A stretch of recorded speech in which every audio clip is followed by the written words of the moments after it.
आणि आता पुन्हा एकदा जाऊयात आपले कोकणातले प्रतिनिधी प्रणव पोळेकर यांच्याकडे. प्रणव, सौरभ, जर मागाशी तुला बोललो की ही सगळी पार्श्वभूमी जर बघायची असेल तर आपल्याला मागे जावं लागेल. कारण मागे जावं यासाठी किरण ज्यावेळी निलेश राणे या मालवण मतदारसंघामध्ये विधानसभेसाठी प्रयत्न करत होते त्यावेळी तिथले पालकमंत्री होते रवींद्र चव्हाण. आणि रवींद्र चव्हाण आणि निलेश राणे यांचे कायमच निधीच्या एकूणच वाटपावरना जे आहे ते खटके उडालेले पाहायला मिळाले होते आणि त्यातूनच हा वाद जो आहे तो सुरू झालेला पाहायला मिळाला.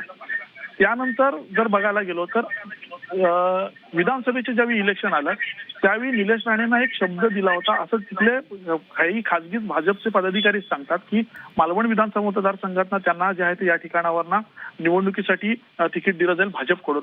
मात्र ते तसं झालं नाही. वारंवार या संदर्भात निलेश राणे जे आहेत ते रवींद्र चव्हाण यांची किंवा त्यांच्या वरिष्ठांची भेट घेण्याचा प्रयत्न करत होते, मात्र ती भेट झाली नव्हती. आणि निलेश राणे कायम एखाद्या मुलाखतीमध्ये सांगतात की मला काही वरिष्ठ नेते जे आहेत ते भेटणार होते, त्या भेटण्यानंतर त्यानंतर ते मला कुठे ते मरीन ड्राईव्हच्या किनाऱ्यावर भेटले होते वगैरे असं ज्यावेळी निलेश राणे सांगतात तो सगळा रोग जो आहे तो चव्हाणांच्याकडेच असल्याचं बोललं जात आहे. आणि इथले जाणकार जे देखील सांगतात की रवींद्र चव्हाण यांच्यामुळेच त्यांचं तिकीट जे आहे ते कापलं गेलं आणि त्यामुळे त्यांना शिवसेनेच्या तिकिटावर उभं राहावं लागलं. अशा पद्धतीची चर्चा जी आहे ती मालवण आणि एकूणच कोकणामध्ये होताना पाहायला मिळते. आणि त्यातूनच कदाचित जो रोग आहे तो कदाचित या मालवण नगर परिषदेच्या इलेक्शनमध्ये देखील पाहायला मिळाला. आणि त्यावेळी तर निलेश राणे थेट नाव घेऊन बोलत होते की माझा रोग भाजपकडे नाहीये, माझा रोग जे आहे ते पूर्णतः चव्हाणांकडे.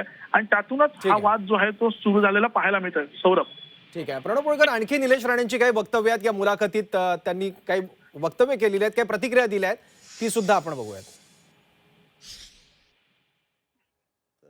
मला असं वाटलं की लेट्स गिव्ह देम. बोलत होतं हे स्थानिक पातळीवरती बोलत नाही नाही नाही नाही नाही नाही बघा साहेब, जेव्हा अलायन्सची बोलणी होते ना तेव्हा चव्हाण साहेब हे जिल्ह्यामध्ये किती सक्रिय आहे हे मला माहिती आहे ना. मी त्यांच्याबरोबर काम केलेलं आहे 5 वर्ष, BJP मध्ये होतो मी. तर जेव्हा चव्हाण साहेब एक स्टँड घेतात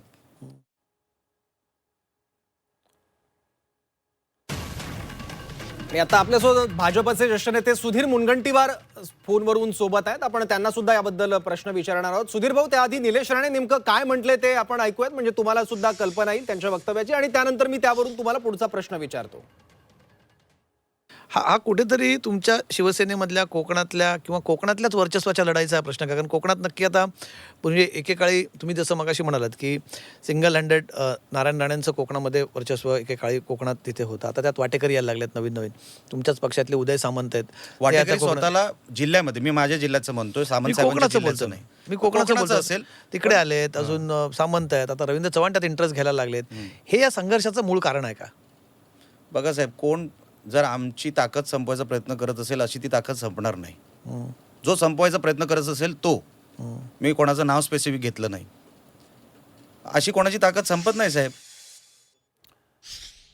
सुधीर भाऊ, तुम्ही ऐकलं निलेश राणे काय म्हणाले? कोणी आमची ताकद संपवण्याचा प्रयत्न करणार असेल तर ते शक्य होणार नाही. त्यांनी नाव नाही घेतलंय कोणाचं, रोग कोणाकडे आहे?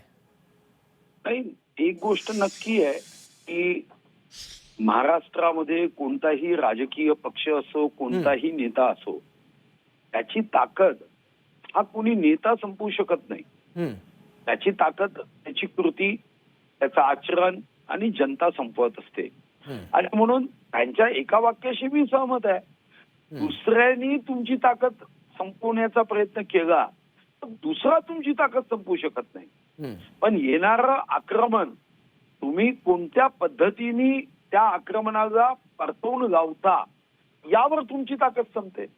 2019 नंतर आपल्यालाही माहिती आहे की उद्धव साहेबांनी भारतीय जनता पार्टीची ताकद रोखण्याकरता, भारतीय जनता पार्टीला संपवण्यासाठी काँग्रेसशी घरठाव केला. आता काँग्रेसशी घरठाव केला म्हणून भाजप थांबली का? थांबली नाही. कोविडमध्ये सुद्धा संघर्ष करता आली, अनेक आंदोलनं झाले आणि नंतर योग्य क्षणी बरोबर हिशोब होत गेला. मला वाटतं की त्यांच्या या वाक्याशी मी सहमत आहे. कुणी कुणाची ताकद संपवू शकत नाही. आम्ही त्यांची ताकद संपवू शकत नाही, ते आमची ताकद संपवू शकत नाही. ठीक आहे सुधीर भाऊ, धन्यवाद आपल्या या प्रतिक्रियेबद्दल.